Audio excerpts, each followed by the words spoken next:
and go back and reassess?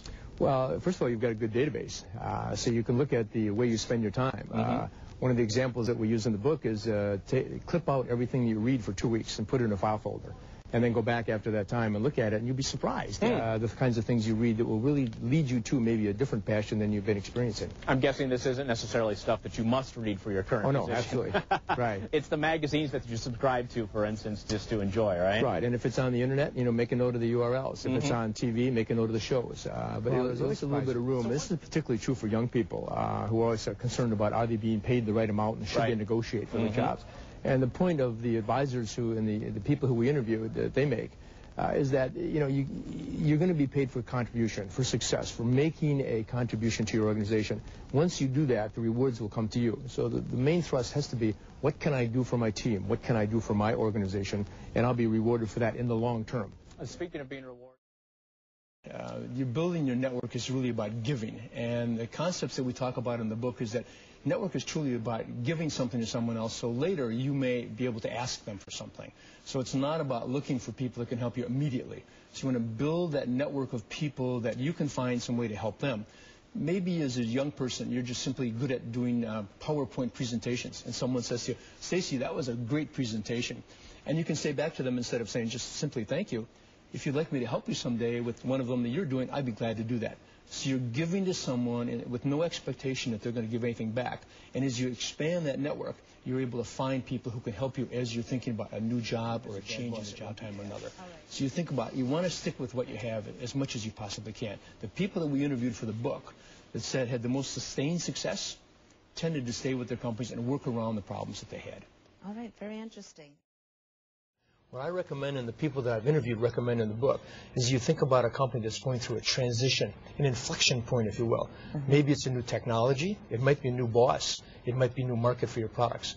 If you can go into a company that's going through a change, it means that your experience will be more valued relative to the people that have been there for a long time, because the company is conscious of how it makes you think and the patterns that you set in making early decisions.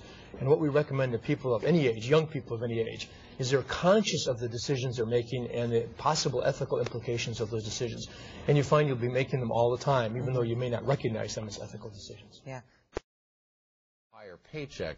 What does an MBA provide for someone in the field of business? Well, it generally will give them two things. One is a much broader perspective on various factors that they probably have not learned. If they are an engineer in their undergraduate work, they'll have to learn about marketing or about distribution, for example.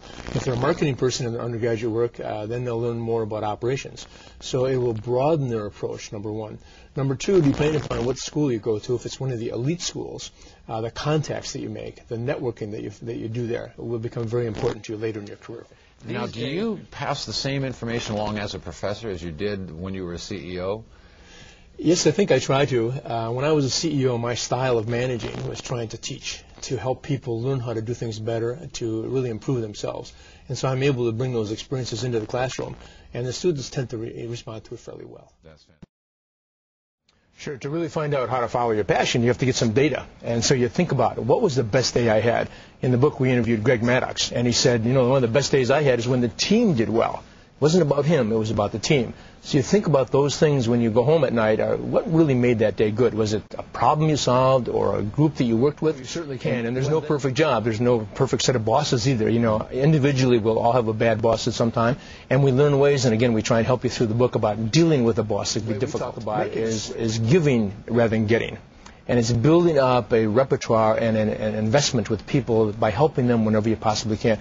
For example, if you're good at doing spreadsheets, and someone says, Dave, that's a great job you did, and you say, thank you very much, but I'll be glad to help you with that if you're doing a spreadsheet someday. And as you give to other people, even at a very low level, someday they'll come back and they'll give things back to you. But you have to do it based on not expecting any return. It has to be just gratuitous. Awesome, interesting advice, folks.